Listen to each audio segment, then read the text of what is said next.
Welcome to free class મિત્રો. આજે આપણે ધોરણ 3ની પ્રોજેક્ટ પ્રવૃત્તિ નંબર 23 મારું પુસ્તક એનો અભ્યાસ કરીશું.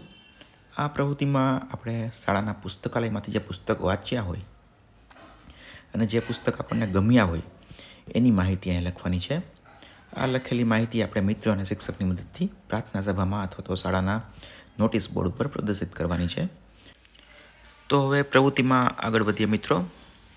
આ પ્રવૃત્તિમાં પુસ્તકનું નામ છે પંચતંત્ર, જેમના લેખક છે શ્રી વિષ્ણુ શર્માજી. પુસ્તકની કિંમત છે આશરે 150 રૂપિયા. પુસ્તકના કુલ પાનાની સંખ્યા છે આશરે 250.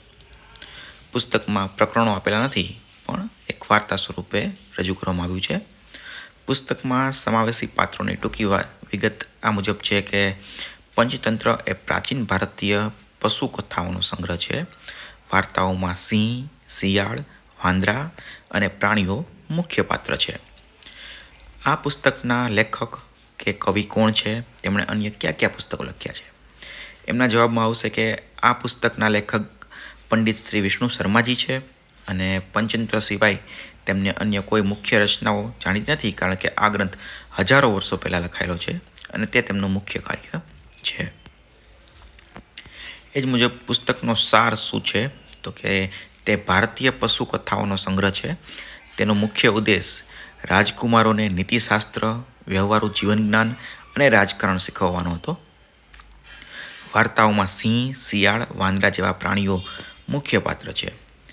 દરેક વાર્તાના અંતે એક સ્પષ્ટ બોધકથા હોય છે, જે જીવન માટે ઉપયોગી માર્ગદર્શન પૂરું પાડે છે. સરળ ભાષામાં આ પુસ્તક જીવન જીવવાની કળા અને વ્યવહારુ જ્ઞાન શીખવાડે છે. આ સાથે આપણી આ પ્રોજેક્ટ પ્રવૃત્તિ પૂર્ણ થાય છે. મળીશું બીજી પ્રોજેક્ટ પ્રવૃત્તિ બુક સાથે. Thank you.